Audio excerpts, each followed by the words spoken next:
کو لاپتہ کرنے کی کوشش کی گئی اور نامعلوم افراد لے گئے تھے، تو 3 منٹ کے اندر پوری دنیا میں جناب یہ ایک خبر پھیل گئی تھی. ان کی اپنی بہن گوربانو مہربانوں نے جناب یہ خبر بریک کی تھی اور ویڈیو باقاعدہ جاری کی تھی، لیکن اب ویڈیو بھی جاری نہیں ہو رہی. بہرحال جی یہ ان کا جناب ایک یہ 5 لوگ تھے جن کی وجہ سے یہ باقاعدہ عمل جو ہے وہ وقوع پذیر ہوا ہے.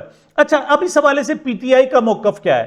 پی ٹی آئی کا موقف یہ ہے کہ ترامیم سے مقتدر اشرافیہ کے مخصوص سیاسی عزائم کی تکمیل کی راہ میں عدلیہ جیسی آخری رکاوٹ بھی ہٹ گئی. یہ واحد رکاوٹ تھی، مطلب وہ فیشزم تھا، وہ لوٹ مار تھی، وہ جناب کرپشن تھی، وہ نیپوٹزم تھا اور بہت کچھ تھا. وہ ملک کو دونوں ہاتھوں سے نوچ رہے تھے یہ اشرافیہ، اور سارے مل گئے. پیپلز پارٹی اور مسلم لیگ نون جو ایک دوسرے کے ہمیشہ سے حریف تھے وہ اب حلیف بن گئے، بلکہ مذہبی قوتوں کو بھی، نیشنلسٹوں کو بھی انہوں نے اپنے ساتھ اکٹھا کر لیا. اور ان سب کی راستے کی جو واحد رکاوٹ تھی وہ جناب پی ٹی آئی تھی، اور عدلیہ جناب مزاحمت کر سکتی تھی، لیکن آج انہوں نے عدلیہ کو بھی اپنے تابع کر لیا ہے. تو پی ٹی آئی کا ترامیم کے خلاف مزاحمتی تاریخ چلانے اور دستور کی نظام کی تباہی کا راستہ روکنے کا اعلان کیا گیا. یہ باقاعدہ اعلان عمران خان صاحب کریں گے اور ہوگا. یہ بات ذہن میں رکھیے گا کہ یہ باقاعدہ بہت جلدی ایک اعلان ہوگا، لیکن کس وقت کرتے ہیں؟ خان صاحب اگر باہر ہوتے تو اب تک کر بھی چکے ہوتے. بیرسٹر سلمان اکرم راجہ صاحب کہتے ہیں کہ ہم خود بھی ان میں سے بہت ساری چیزوں کے حق میں تھے. وہ کہتے ہیں ہم نے خود کہا تھا کہ آئینی بینچ بنا دیں، لیکن بینچ کی جس طرح تشکیل کی جا رہی ہے وہ سراسر غلط ہے. انڈیا میں آئینی بینچ میں سینئر موسٹ 5 ججز ہوتے ہیں، جبکہ یہاں مرضی کے ججز کو چنا جائے گا. اور سب سے بڑی بات یہ ہے کہ آپ اپنی مرضی سے بینچ بنائیں گے اور فیصلے بھی آپ اپنی مرضی سے لیں گے، لیکن بینچ کے علاوہ جو سب سے زیادہ مہلک چیز ہے وہ یہ ہے کہ آپ ججوں کی اپائنٹمنٹ جو ہے، ججوں کی تقرری جو ہے، وہ آپ نے اپنے ہاتھ رکھ لی ہے. جس طریقے سے آرمی چیف جناب کی تقرری کے لیے ان کے سسر اور دیگر جناب لوگ لابی کرتے رہے، اور خواجہ آصف نے اس حوالے سے بتایا بھی کہ جناب جنرل باجوہ کے جو سسر تھے جنرل اعجاز، انہوں نے آ کر گارنٹی دی عمران خان کو، میاں نواز شریف صاحب کو، تو تب ان کو اپوائنٹ کیا گیا تھا، اور بعد کی اپوائنٹمنٹیں بھی اسی نوعیت کی ہیں. تو صاف ظاہر ہے اب جو ججز تعینات ہوں گے وہ بھی اپنی سفارشیں ڈھونڈیں گے، جیسے پولیس والے ڈھونڈ رہے ہوتے ہیں کہ مجھے فلاں تھانہ دلا دیں، ایس ایچ او لگا دیں، فلاں جگہ ڈی ایس پی، فلاں علاقے کا سی پی او لگا دیں، فلاں ریجن میں آر پی او لگا دیں. تو اب یہ ایسے یہاں صورتحال ہوگی کہ مجھے ہائی کورٹ میں ایڈجسٹ کر لیں، مجھے سپریم کورٹ میں ایڈجسٹ کر لیں، اور یہ ساری زندگی کے لیے تابع دار ہو جائیں گے. بہرحال وہ کہتے ہیں یہ سراسر غلط ہے، اور اس کا جو پوری دنیا کی مثال دی جا رہی ہے وہ پاکستان پر صادق نہیں آ سکتی، کیونکہ پاکستان کا ایک خاص مزاج ہے. میں جناب 2-3 ٹاؤٹوں کا ذکر کرنا چاہوں گا کہ جنہوں نے اس ساری ایپیسوڈ میں بڑا زبردست قسم کا رول ادا کیا ہے. ان میں سے جناب جو سر فہرست ہے، میں فیصل ووڈا کو کہوں یا ایمل ولی خان کو کہوں، کہنے کو تو جناب بلاول بھٹو بھی اسی فہرست میں شامل ہو گئے ہیں اور ساری زندگی یاد رہیں گے، جنہوں نے آج رات یہ جناب 20 اور 21 اکتوبر کی درمیانی شب یہ ساری صورتحال دیکھی تو انہیں احساس رہے گا کہ کس طریقے سے بوٹ چاٹے گئے، کس طریقے سے جناب بوٹ پالش کی گئی، اور کس طریقے سے ووٹ کی بجائے بوٹ کو عزت دی گئی. ایمل ولی خان کہتے ہیں کہ آپ کا بس چلے تو خیبر پختونخوا ہاؤس ہی نہیں پورا پاکستان بند ہو جائے گا. ہم بیٹھے ہیں، ہم ایسا نہیں ہونے دیں گے. ایک بانی یعنی عمران خان کو بند کر کے رکھیں، سارا پاکستان ان کے بقول چلتا رہے گا. انہوں نے مزید بھی کہا، بلکہ وہ تو تیش میں آگے، وہ تو کہہ رہے ہیں جناب ملٹری کورٹس بھی بنانی چاہیے. تو ایمل ولی خان کا کہنا یہ تھا کہ پی ٹی آئی والے بانی چیئرمین کرتے ہیں، باقی ختم ہو گیا، قید میں ہے، یہ سب سیاست ہے، آگے بڑھو. مطلب بھول جاؤ عمران خان قید ہو گیا. اصل میں اس کو جو ہے سمجھتا تھا ایمل ولی کو کہ پٹھان کا بچہ بڑا خوددار ہوگا، غیرت مند ہوگا، اور باتیں بھی اس قسم کی کیا کرتا تھا شروع میں اسٹیبلشمنٹ کے حوالے سے کہ 9 مئی کا حملہ جناب پی ٹی آئی والوں نے نہیں کیا، کسی اور نے کیا. لیکن کس طریقے سے جاگ کی طرح بیٹھ گیا، کس طرح ان کی گود میں جا کر بیٹھ گیا. تو صاف ظاہر ہے وقت جو فیصلہ کرتا ہے، جو تاریخ جو فیصلہ کرتی ہے، وہ اس کے کردار کے حوالے سے کرتی ہے، بڑکوں کے حوالے سے نہیں کرتی. بہرحال یہ جناب سویلینز کے لیے جناب انہوں نے مطالبہ کیا ہے کہ ملٹری کورٹس بھی فوری طور پر بنائی جائے. اب میں بات کروں گا جناب فیصل ووڈا صاحب سے، اور میں نے کہا کہ فیصل ووڈا کے لیے مشکل ہے کہ آج ان کو نمبر 1 پہ رکھا جائے یا کہاں. سب سے اہم تو یہ ہے کہ انہوں نے جناب ایک انتہائی غلط اشارہ کیا، اور یہ اشارہ تو شاید عطا اللہ تارڑ بن نے بھی نہیں کیا تھا. میں اس کو دہرا نہیں سکتا, لیکن کسی حد تک میں ایڈٹ کر کے بتاتا ہوں کہ اس اشارے کی نوعیت کی تھی. ان کا کہنا یہ تھا کہ جو وکٹری کا نشان ہے اس طرح نہیں بلکہ کسی اور انداز میں. کیا کہہ رہے ہیں جناب فیصل ووڈا صاحب, ذرا دیکھیں. کو پتا ہونا چاہیے کہ باپ کا باپ بننے کی اب تو کوئی اگلے 65 سال تک کوشش نہیں کرے گا. کلیئرٹی رکھے اس پہ. اور دوسرا یہ والی وکٹری نہیں ہے, یہ والی وکٹری, ٹھیک ہے. تو جب یہ والی وکٹری ہے تو یہ بہت زبردست وکٹری ہے. فیصل ووڈا صاحب جناب مزید کہتے ہیں, ان کا خیال یہ ہے کہ آج کی بڑی خبر, وہ انہوں نے جو سب سے بڑی خبر دی کہ پی ٹی آئی کا فارورڈ بلاک بن گیا ہے, اسے ایک زیرک سیاستدان ہیڈ کریں گے. شاید ان کا اشارہ جناب زین قریشی کے والد شاہ محمود قریشی کی طرف بھی. ان سے سوال بھی کیا گیا کہ کیا وہ اس وقت سیاستدان جو زیرک بلکہ زیرج کہہ رہے تھے, وہ زیرک بھی نہیں کہہ رہے تھے, وہ سیاستدان جیل میں, تو ان کا کہنا تھا نہیں میں مزید نہیں بتا سکتا, لیکن بڑا زیرک سیاستدان ہے وہ اس کو لیڈ کرے گا. تو یہ شاید ان کا اشارہ شاہ محمود قریشی کی طرف تھا, اور اس وجہ سے بھی اس کو تقویت ملتی ہے کہ جو زین قریشی نے, مطلب اس کے خاندان کی, اور خاص طور پر خاندان کی تو نہ ہو, لیکن شاہ محمود قریشی صاحب کی ایک ساکھ عزت تھی, اور اس نے دوہ پر لگاتے ہوئے دیر بھی نہیں لگائی, اور یہ ساری صورتحال ہو گئی. اچھا جی, دوسری طرف جناب بلاول بھٹو زرداری صاحب کی بات کرتے ہیں. پہلی مرتبہ انہوں نے کہا ہے جی کہ میرا سیاسی باپ بھی ہے. ویسے سیاسی باپ بہت بنائے, میاں نواز شریف صاحب کہتے تھے کہ ضیاء الحق جو ہے میرا سیاسی باپ ہے, تو آج انہوں نے بھی الحمدللہ سیاسی باپ بنا لیا ہے. بلاول بھٹو صاحب کہتے ہیں اگر پاکستان کی سیاست میں اپنے والد آصف زرداری کے بعد کسی کو مانتا ہوں تو وہ مولانا فضل الرحمان صاحب ہیں. بہرحال بہت بڑا بیان دیا ہے, اور ہونا بھی ایسے چاہیے تھا. اس کا جواب جو دیا ہے وہ اختر مینگل صاحب نے کیا ہے. وہ کہتے ہیں جی آج ذوالفقار علی بھٹو کے نواسے بلاول زرداری نے اپنے نانا کے نقش قدم پر چلتے ہوئے اس آئینی ترمیم کے ذریعے بلوچستان کے لوگوں کے سینوں میں خنجر گھونپا ہے. یہ اختر مینگل کا تھا. اختر مینگل اور بھی ناراض تھے, اور انہوں نے مطالبہ کیا کہ دو جو ان کے ارکان سینٹ تھے, خاص طور پر جنہوں نے ووٹ دیا, نسیمہ احسان اور قاسم نونجو کو, انہوں نے کہا جی کہ وہ فوری طور پر سینٹ سے استعفیٰ دے دیں, ورنہ ان کو پارٹی سے نکال دیا جائے گا. بہرحال کچھ بھی نہیں ہوگا.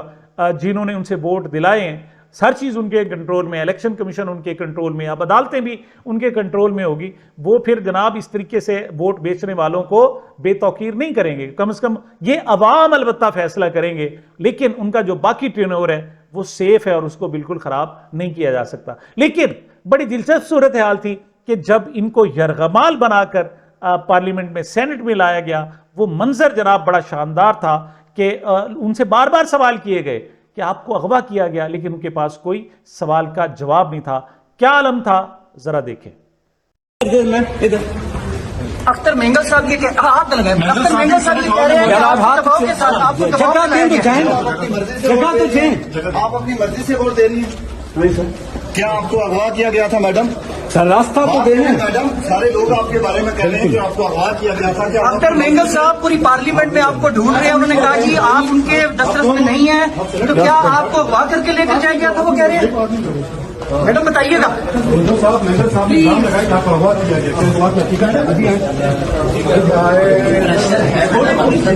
20 اور 21 اکتوبر کی درمیانی شب, اگرچہ اسے آپ بے وفائی کے طور پر یاد رکھ سکتے ہیں, لیکن ایسا نہیں ہے کہ جناب یہ بالکل ہی بے وفائی ہو. اس وقت بھی وفادار لوگ موجود ہیں, اس وقت بھی خان صاحب کے ساتھ لوگ موجود ہیں, اور انہیں کہہ رہے ہیں کہ گھبرانے کی ضرورت نہیں ہے, بلکہ الٹیمیٹ جو کامیابی ہوگی, فائنل جو کامیابی ہوگی, وہ ہمارا مقدر ہوگی. اس حوالے سے راجہ ناصر عباس صاحب کیا کہہ رہے ہیں, ذرا سنیں.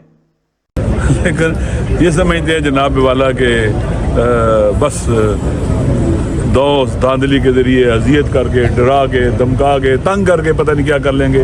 اس سے کچھ بھی نہیں ہوتا ہے. عمران خان ڈرتا نہیں ہے ان سے. اگر 5 دن اس کے کمرے میں بجلی نہیں ہے, اس کو کچھ وہ برداشت کرنے والا بندہ ہے. ثابت ہو گیا ہے کہ اس کے اندر ریزسٹنس پاور بہت زیادہ ہے. وہ ڈرنے والا, گھبرانے والا, خوفزدہ ہونے والا, مایوس اور ناامید ہونے والا نہیں ہے.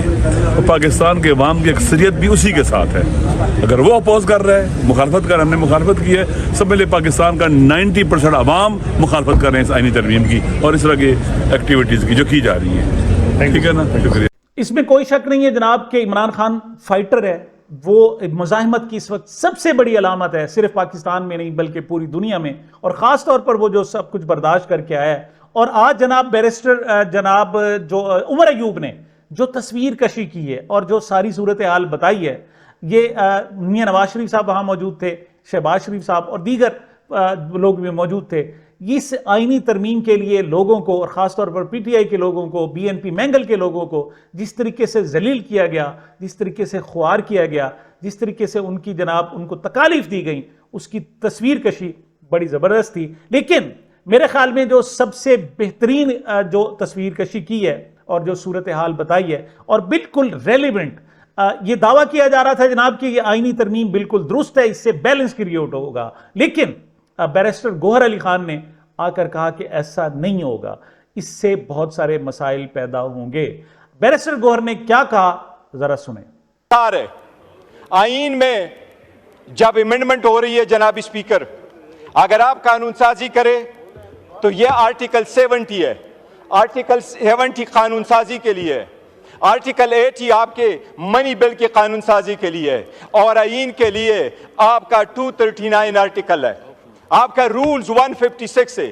جناب اسپیکر، یہ ایوان اس وقت تک، یہ ایوان اس آئین کے اس آرٹیکل 239 کے مطابق، یہ ایوان اس کے رولز 156 کے مطابق اس وقت تک آئین میں تبدیلی نہیں کر سکتی جب تک اس میں جو ریزرو سیٹوں کی سیٹیں خالی ہیں وہ پوری نہ ہوئی ہو، جب تک کے پی کے 11 سینیٹرز وہاں نہ آئے ہو. یہ آئین کی خلاف پی ٹی آئی کی سیکنڈ لائن قیادت کی طرف سے جناب بڑے دعوے کیے جا رہے ہیں، اور اس وقت تک جب یہ آئینی ترامیم ہو رہی تھی جو خاموش سب سے زیادہ رہے وہ علی امین گنڈا پور تھے، اور اب جناب شاید وہ بھی بولیں گے، علی محمد خان بھی بولیں گے اور دیگر لوگ بھی بولیں گے.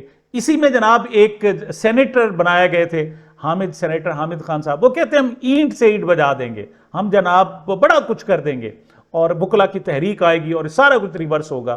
لیکن یہ جو میں نے بیرسٹر گوہر کی جناب بتائی کہ جو بنیادی طور پر ٹیکنیکل مسٹیک کی گئی ہیں کہ جب تک اسپیشل نشستیں اور سینٹ کی صوبے کی نمائندگی نہ ہو اس وقت تک آئینی ترمیم ہو نہیں سکتی. یہ وہ ایک سب سے بڑی بنیاد ہو سکتی ہے جس پر یہ صورتحال ریورس بھی ہو سکتی ہے. اور اس کے علاوہ پھر عوامی احتجاج ہے دوسری صورت. عوامی احتجاج سے اگر عمران خان صاحب باہر آتے ہیں اس سے بھی ایسا ہو سکتا ہے، لیکن اس کو بھی فائنلی الٹیمیٹلی کوئی نہ کوئی سورس استعمال، آپ کو الیکشن جیت کے آنا پڑے گا اور پھر اسمبلی میں بیٹھ کر اس سب کچھ ریورس کرنا پڑے گا، لیکن اس سے پہلے نہیں. اس سے پہلے ہے تو صرف عدالتیں. بہرحال آگے دیکھتے ہیں کیا ہوتا ہے. سامعین، یہ میری اب تک کی گزارشات تھی. مجھے اپنے اس چینل کو اپنی محبتوں اور دعاؤں میں یاد رکھیے گا. ملتے ہیں چھوٹے سے وقفے کے بعد.